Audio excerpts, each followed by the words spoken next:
Don't get arrested. Okay. Over to you. Right. So my name is Dr. Clive Dolphin,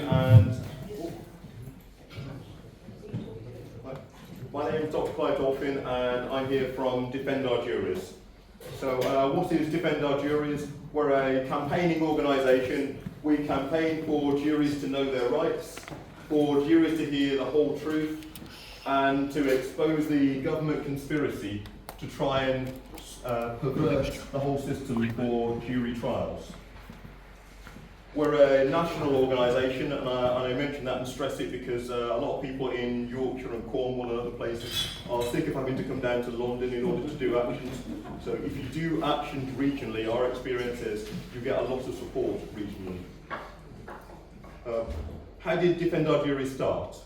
Well, it started because one extremely brave woman stood...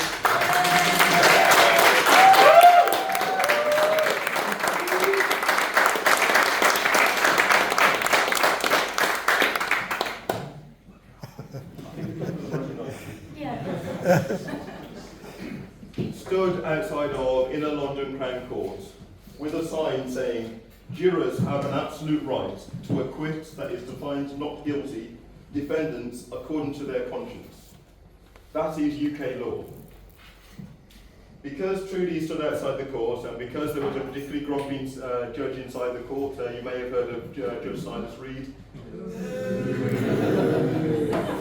Telling you the pantomime. Trudi was arrested, and because of that, there was a court case, and now it's established in law.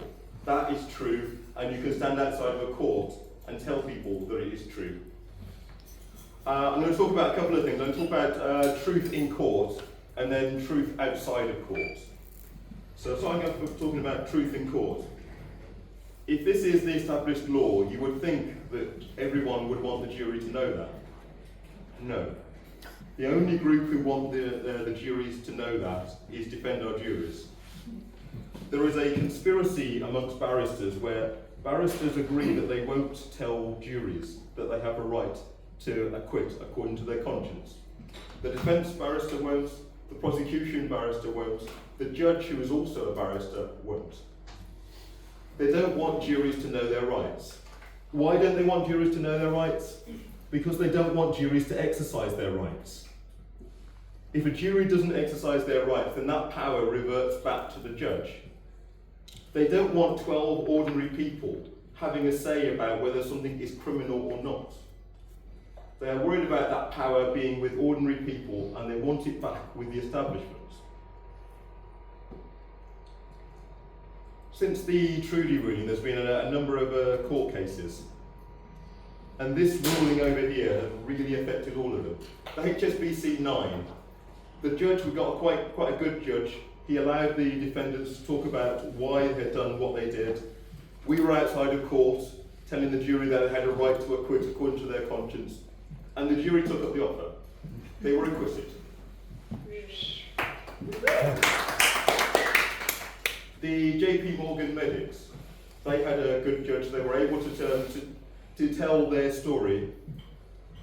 Really interestingly, the barristers broke from the established line and started to tell a little about jury equity, about the fact that you do have this right.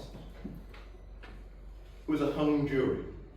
They couldn't decide. You could see the look of conflict on their faces as they kind of went one way or another. But they decided that they couldn't convict those medics for breaking the glass at JP Morgan, given what JP Morgan had done. The whole Truth 5 had a horrendous judge. Judge Heher, or Judge Hare, depending on how you pronounce it. He didn't allow them to speak the whole truth. Myself and 10 other people were arrested outside the court for holding the same sign that Trudi had held, where they decided that this was lawful. Quite a horrendous judge. They were convicted. Bradford, last week, something really intriguing happened. It's a Palestine Action case. they were told towards the end that they didn't have any defence in law. At that point, they dismissed their legal team and they said, right, fine, we'll represent ourselves from here on. The jury went out. On the second day, the jury sent a note to the judge. Is it true that we have the right to acquit according to our conscience? Because of the conspiracy around barristers I mentioned, the judge sent an ambiguous answer back. What he was trying to say is, yeah, but I can't tell you. On Friday, the jury came back and said, we can't come to a decision. Now, I believe, and we'll never be able to prove it, that if they'd known, actually, yes, that's true, they would have been acquitted. Yeah. Is it effective? Yes, it's moving the dial. At the point where people know the truth, things start to change. Can I just add, Clive, the key bit was that people in Bradford did mobilise with cardboard signs, and there was quite a few people outside the court with this sign consecutive days. So the jurors had got the message and obviously were starting to think, oh, is that true or not? Asked for clarification and didn't get it. So, you know, it was that intervention, I think, that swung it. Sorry, Clive, you just didn't, that was a missing link. Carry on. It's good that you're here. Truth outside the court.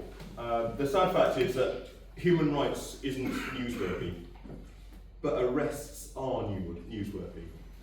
And the reason why this story and this campaign took off is because Trudi was arrested. Off the back of that, there was indignation, and from that, a national campaign started. Because it was a national campaign, we got a lot of local press. And we got local press because we were campaigning about a legal issue. There were people stood outside of court, which is an unusual thing. And because we didn't use the C word.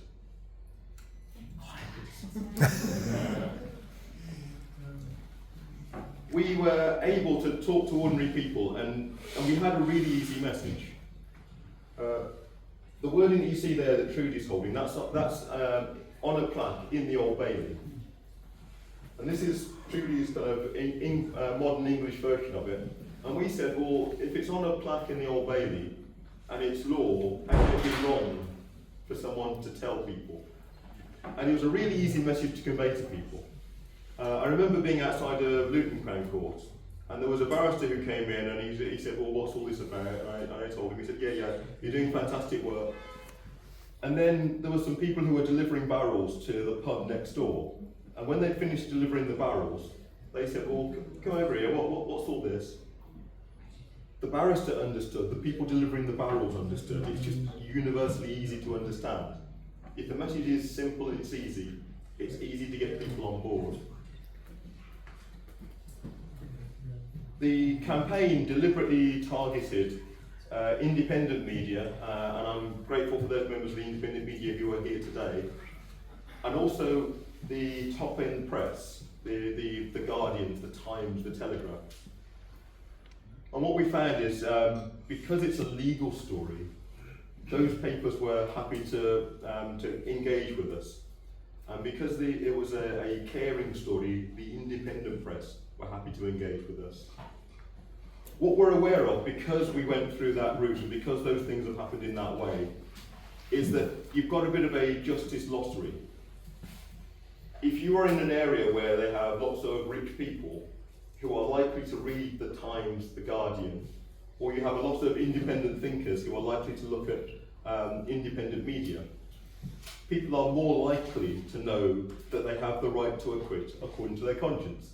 And you're more likely to get somebody on the jury who knows that, and therefore you're more likely to get a fairer trial because the jury knows their rights.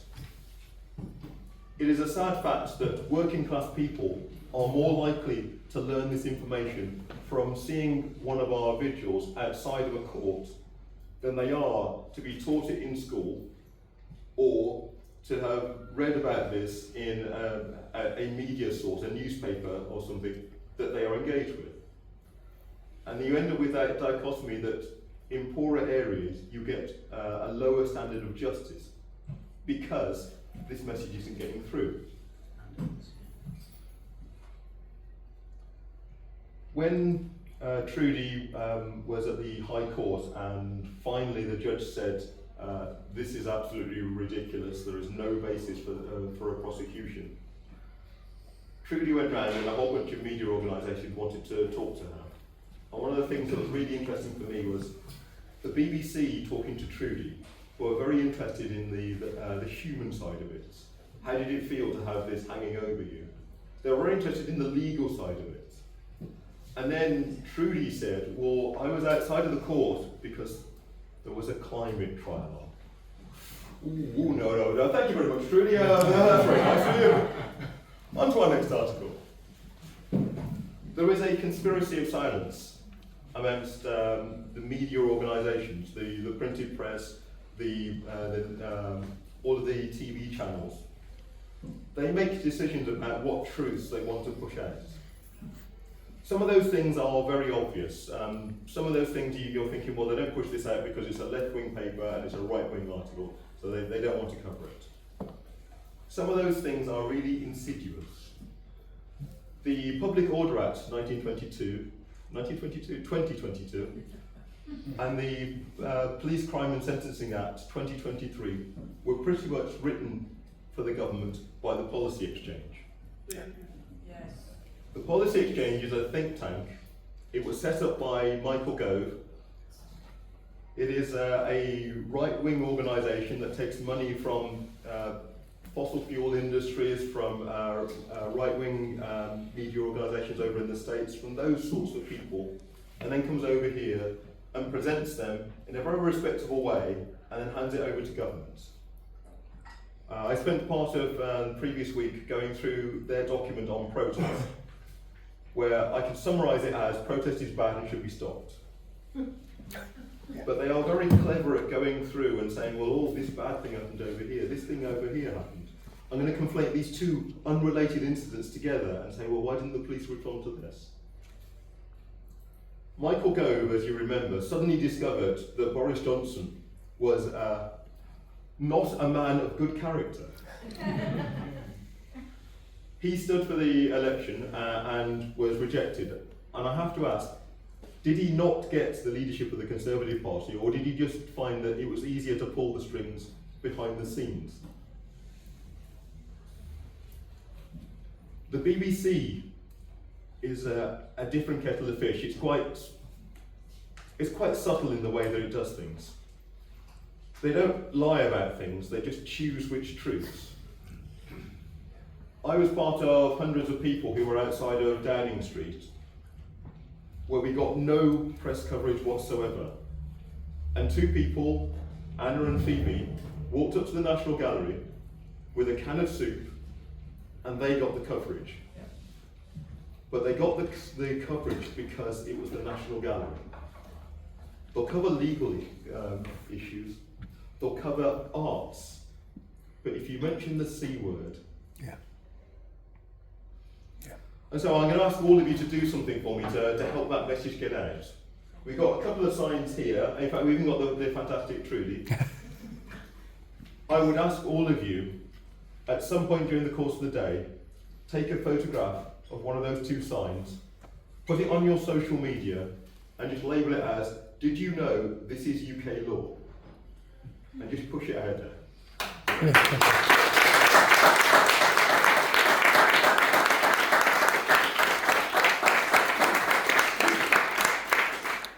Right, brilliant. Thank you very much. We are pushed for time. It's getting warm in here, and I'm